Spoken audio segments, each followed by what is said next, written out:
Cinema শুরু হয় এবং আমরা 1968 সালের সময় দেখি যখন পল আইরিসকে অবাক করার জন্য একটি আকাশ দৃশ্য রেস্টুরেন্ট তৈরি করেছিল। আইরিস খুবই এক্সাইটেড হয়ে এই রেস্টুরেন্ট দেখার জন্য।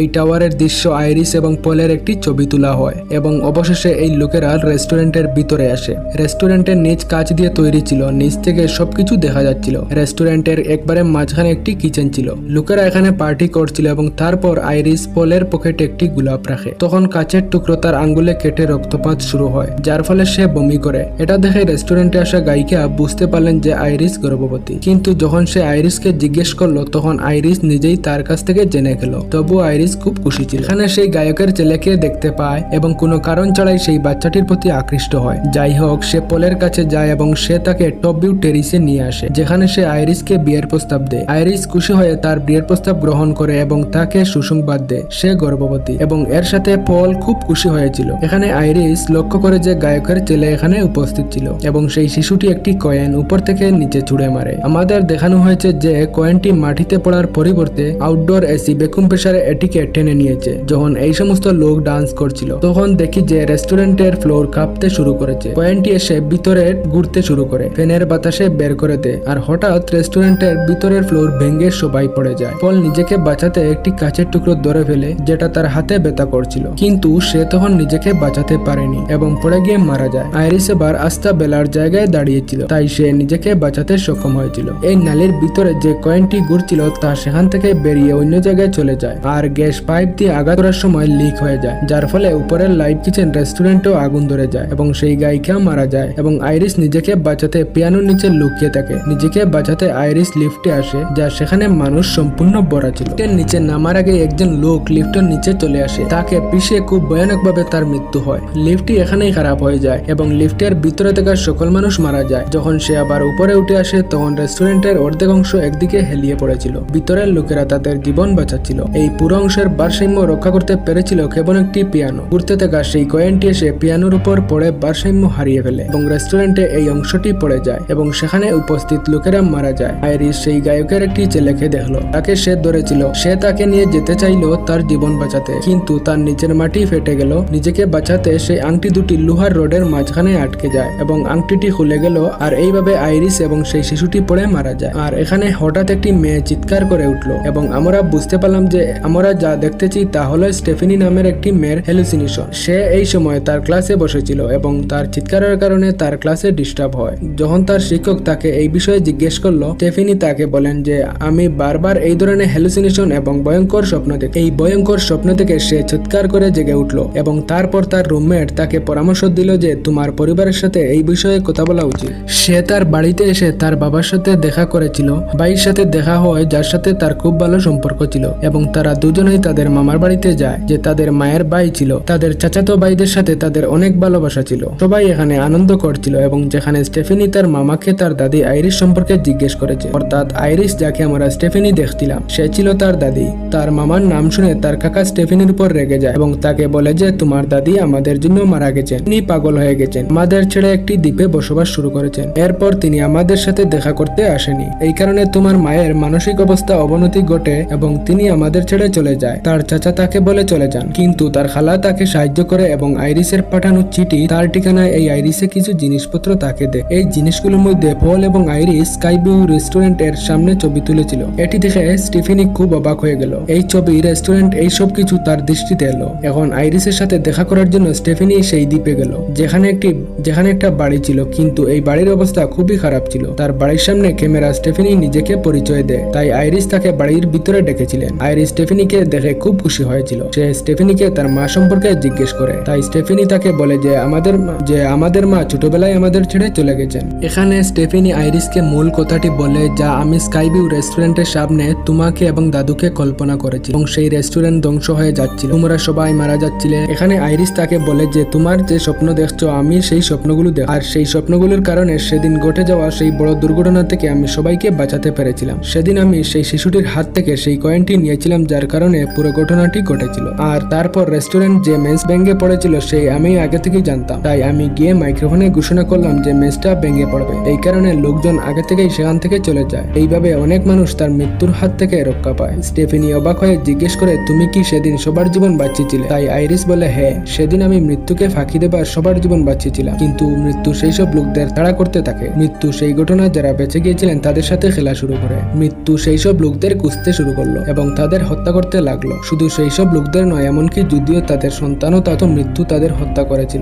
আর যদি সেখানে উপস্থিত কিছু লোক মৃত্যুর হাত থেকে রক্ষা পেত এবং যাদের সন্তান এই ঘটনার পর জন্মগ্রহণ করত, মৃত্যু তা হত্যা করতে শুরু করে। কারণ যদি ওই মানুষগুলো এই ঘটনায় মারা যেত তাহলে তাদের সন্তান জন্ম নিত না। মৃত্যু একের পর এক মানুষকে হত্যা করেছিল। যখন সেই ঘটনা মানুষদের হত্যা করেছিল তখন আমি সেই তথ্যগুলো বুঝতে পারলাম। তাই আইরিস বলল, কারণ এখন মৃত্যু আমাদের পিছনে। এই কথা শুনে স্টেফেনি খুব ভয় পেয়ে গেল। তারপর আইরিস তাকে একটি বই দিল যেখানে সেই ঘটনা বেঁচে যাওয়া ব্যক্তিদের বিবরণী ছিল, তারা কিভাবে পরে মারা গিয়েছিল, তাদের গল্প লেখা হয়েছিল এবং মৃত্যু কিভাবে প্রতারিত করা যেতে পারে তা এই বইয়ে বর্ণনা ছিল। স্টেফেনি এইসব কথা অবিশ্বাস্য মনে করলো। সে এই বইটি নিল না এবং সে আইরিসকে বলল যে আমি আবার তোমার সাথে দেখা করতে আসবো। এই বলে সে বেরিয়ে গেল। আইরিস, যে বছরের পর বছর এই কবিন থেকে বের হয়নি, তার সন্তানদের বাঁচাতে মৃত্যুর সামনে আসার সিদ্ধান্ত নিল এবং বেরিয়ে এসে সেই বইটি স্টেফেনিকে দিল। সে বলল যে মৃত্যু এখন তোমার পিছনে আসবে আর এর থেকে নিজেকে বাঁচাতে হলে তোমাকে এই বইটি ব্যবহার করতে হবে। স্টেফেনি তার কথা বিশ্বাস করলো না। তাই আইরিস বলল, এবার আমার মৃত্যু দেখো। এখানে আমরা দেখলাম যে এক জায়গা থেকে গ্যাস লিক হচ্ছে। গ্যাস লিক হওয়ার ফলে একটি জিনিস উঠে আসে, তারপর অন্যটা।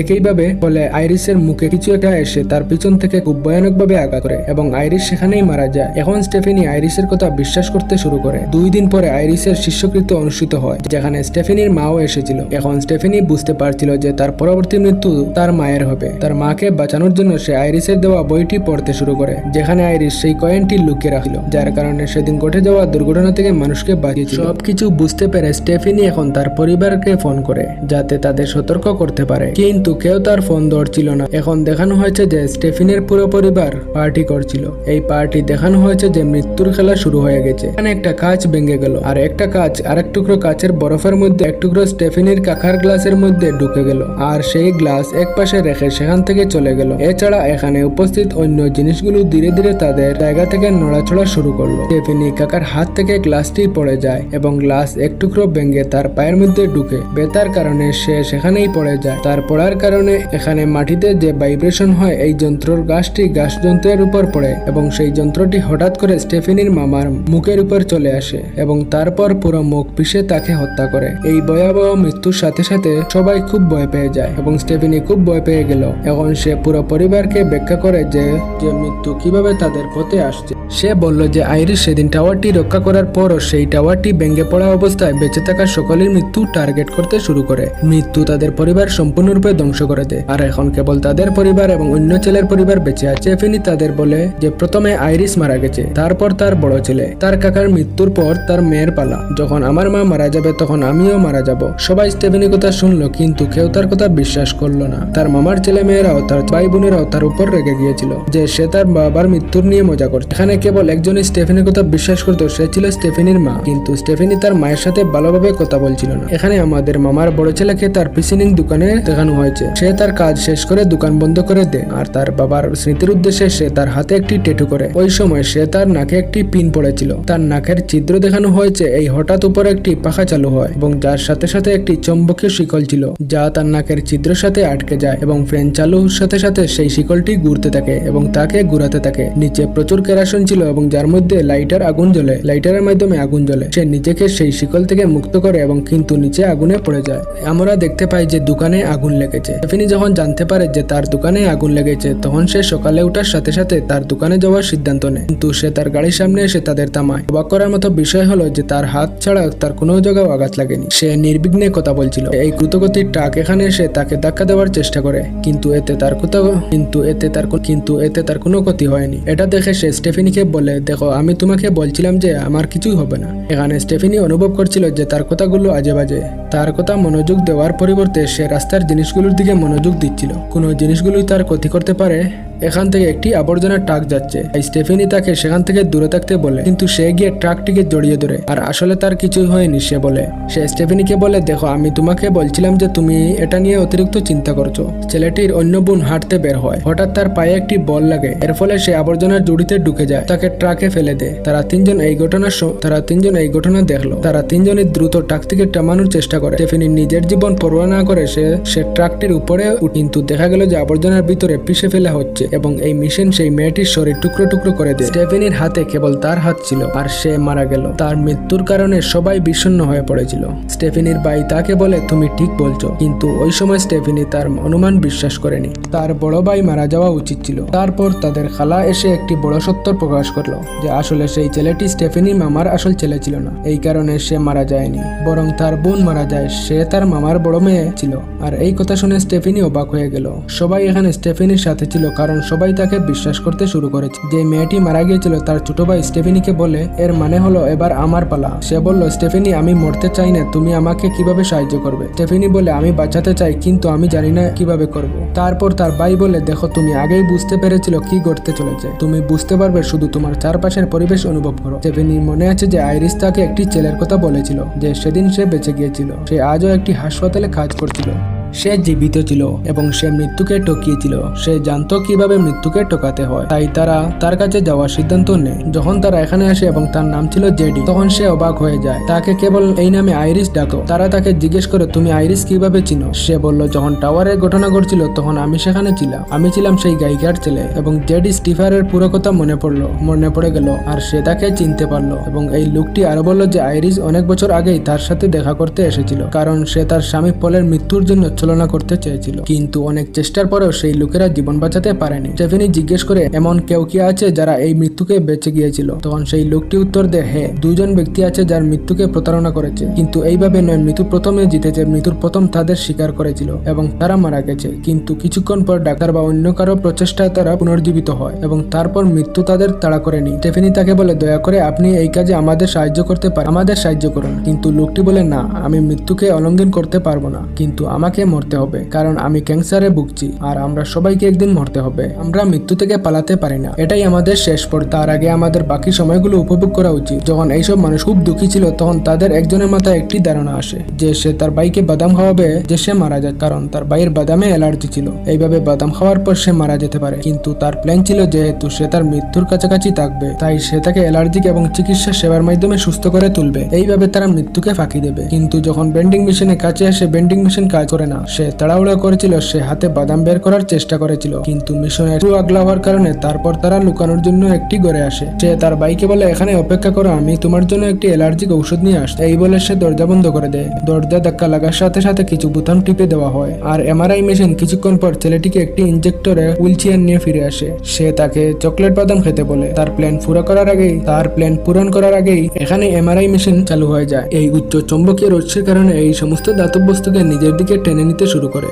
স্টেফেনির বড় ভাই, যা সারা শরীর ছিল ছিদ্র, সেই মেশিনটি হুইলচেয়ার সহ তাকে ভিতরের দিকে টেনে নিতে শুরু করে এবং সে অদ্ভুতভাবে ভিতরে টেনে নিতে শুরু করে, যা সে নিজেকে বাঁচাতে পারেনি। চৌম্বকীয় শক্তির কারণে হুইলচেয়ার এতে টেনে ধরা পড়ে এবং সে সাথে সাথে সেখানেই মারা যায়। তার ছোট ভাই যে চকলেট বাদাম খেয়েছিল সে অনেক কষ্ট পাচ্ছিল। নিজেকে বাঁচানোর জন্য সেই ঔষধটি ইঞ্জেকশন দেয় এবং পাশে রেখে দেয়, যা তাকে সুস্থ করে তুলে। কিন্তু তারপর বেন্ডিং মেশিন থেকে স্প্রিং বেরিয়ে এলো। এক দেওয়াল থেকে আরেক দেওয়ালের ধাক্কা খেয়ে সেই স্প্রিং অবশেষে ছেলেটির মাথায় আঘাত করে, যা মৃত্যুর জন্য চকলেট খেয়েছিল এবং নিজেকে অ্যালার্জি করে তুলেছিল। আর এইভাবে সেও মারা গেল। এর অর্থ মৃত্যু তাকে যেতে দেয়নি। তাদের মৃত্যুর কারণে সবাই চিন্তিত। স্টেফেনি তার মাকে বলে যে এখন তোমার পালা। আমার মনে হয় তোমার মা যেখানে থাকতেন সেই বাড়িতে থাকা উচিত আইরিস, কারণ সেই বাড়িতে থাকার সময় অনেকদিন সেখানেই ছিল। স্টেফেনি তার কথা এরপর আমরা দেখতে পাই স্টেফেনির হাতে থাকা বইটি থেকে কয়েনটি পড়ে যায়। একজন বৃদ্ধ মহিলা যা তুলে পার্সে রাখে। স্টেফেনি দ্রুত তার দাদির বাড়িতে যায় এবং সে তার মাকে ভিতরে যেতে বলে। তার মা তার দুই সন্তানের জন্য খুবই চিন্তিত ছিলেন। তাই স্টেফেনি বলল মা, যতদিন তুমি বেঁচে আছো আমাদের কিছুই হবে না। এই বলে সে তার ভাইয়ের সাথে মাকে তার দাদির বাড়িতে পাঠিয়ে দিল। আমরা দেখি ইতিমধ্যে গ্যাস লিক হয়ে গিয়েছে এবং জায়গাটিতে বিদ্যুতের আলো জ্বলছে। যদিও স্টেফেনির মাও গন্ধ পেয়েছিল, কিন্তু তা উপেক্ষা করেনি। তিনি ভিতরে চলে যান। গ্যাস লিক হয়ে স্পার্কের কারণে একটি বড় বিস্ফোরণ ঘটে, যার ফলে স্টেফেনির গাড়িটি পানিতে পড়ে যায় এবং পানিতে ডুবতে শুরু করে। ভিতরে স্টেফেনির মা বিস্ফোরণে পুড়ে যায় আর স্টেফেনির ভাই যে ঘরের বাইরে দাঁড়িয়ে ছিল সে পড়ে গেল। সে লক্ষ্য করলো যে একটি টাওয়ার তার উপর প্রায় ভেঙে আসছিল। পড়ার আগেই তার মা তাকে বাঁচাতে এগিয়ে এলেন আর এই টাওয়ারটি তার মায়ের উপর পড়ে গেল এবং তার মা সেখানেই মারা গেল। এই ছেলেটি এখন বুঝতে পেরেছিল এখন স্টেফেনি মৃত্যুর পালা। স্টেফেনিকে বাঁচাতে সে দ্রুত জলে চাপ দেয় এবং যখন তাকে বাঁচায় এবং বাইরে নিয়ে আসে তখন সে দেখতে পায় যে স্টেফেনি ইতিমধ্যে মারা গেছে। সে তাকে বুকের মধ্যে চাপ দিতে শুরু করে, যা তার জীবন আবার বাঁচায়। সে আবার জীবিত হয়ে উঠে এবং এতে তারা খুশি হয়, কারণ স্টেফেনির প্রাণহীন দেহ আবার জীবিত হয়ে উঠে আর সে মৃত্যুকে মেনে নিয়েছিল। এখন তারা মৃত্যুকে বোকা বানাতে পারে। এই দুজনে খুব খুশি ছিল যে তারা দুজনেই রক্ষা পেয়েছে। কিছুক্ষণ পরে আমাদের এমন একটি দৃশ্য দেখানো হয়েছিল, যেখানে তাদের জীবন স্বাভাবিক হয়ে গিয়েছিল। আর স্টেফেনি ছোট ভাই চার্লির গ্রাজুয়েশন পার্টি ছিল, সবাই সেখানে যাওয়ার জন্য প্রস্তুতি নিচ্ছিল। এখানে গোলাপের কাটা তার আঙ্গুল, আর তার আঙ্গুল থেকে একইভাবে রক্তপাত হয়, ঠিক যেমনি সিনেমার শুরুতে আইরিসের হাত থেকে রক্ত বেরিয়ে এসেছিল। এটা দেখার পর স্টেফেনি বুঝতে পারে যে মৃত্যুর খেলা শুরু হয়ে গিয়েছে। অন্যদিকে আমাদের দেখানো হয়েছিল যে কয়েনটি যা আইরিস সেদিন পড়ে যাওয়ার জন্য সংরক্ষণ করেছিল, যখন সেই বৃদ্ধ মহিলা তার মানিব্যাগটি খুললেন তখন তার পার্স থেকে এই কয়েনটি বেরিয়ে গেল, যেগুলি সিনেমার শুরুতে দেখানো হয়েছিল। এই কয়েন রেলওয়ে জংশনের মাঝখানে থেমে যায়, যার কারণে ট্রেনের ক্ষতিগ্রস্ত হয়ে রাস্তা হারায়। এর পরের দৃশ্যতে দেখি আমরা স্টেফেনি এবং তার ভাইকে দেখতে পাই। সেখানে তাদের প্রতিবেশী ডাক্তার তাদের কাছে আসে। তিনি স্টেফেনিকে বলেন যে আপনার ভাই আমাকে আপনার সম্পর্কে বলেছে, আমি আপনার প্রতি খুবই মুগ্ধ, আপনি খুবই ভাগ্যবান যে আপনি আজও বেঁচে আছেন। স্টেফেনি বলল, হ্যাঁ আমি খুবই ভাগ্যবান যে মৃত্যুর পর আমার জীবন ফিরিয়ে এসেছে। ডাক্তার বলল, না, যদি কেউ 5 মিনিট ধরে শ্বাস নেয় না তাহলে তাকে মৃত্যু বলে মনে করা হয় না, কিন্তু তুমি 2 মিনিট পরে শ্বাস নিতে শুরু করেছো, এই অবস্থাকে মৃত্যু নয় অজ্ঞানতা বলায়। এই কথা শুনে স্টেফেনি এবং তার ভাই অবাক হয়ে যায়। স্টেফেনি তার চারপাশে জিনিসগুলো দেখতে পেল, সে সব কিছুতে মৃত্যু দেখতে শুরু করে, কিন্তু তাদের মৃত্যু এমন ছিল যে ট্রেনটি ট্রাক থেকে ছিটকে পড়ে রাস্তা হারিয়ে ট্রেনটি তাদের বাড়ি এগিয়ে গেল। ট্রেনটি তার গতি কমাতে পারল না। নিজেকে বাঁচাতে স্টেফেনি এবং তার ভাই দুজনে পালিয়ে যাওয়া শুরু করে। অবশেষে স্টেফেনি থামলো এবং তারা বাঁচতে পারল না, কারণ ট্রেনের পিছনে থেকে কিছু কাঠের টুকরো উড়ে এসে তাদের শরীর ছিন্ন বিচ্ছিন্ন করে দেয়। অবশেষে দুজনেই মারা গেল। এই শেষ পর্যায়ে সিনেমাটি এখানে শেষ হয়ে যায়।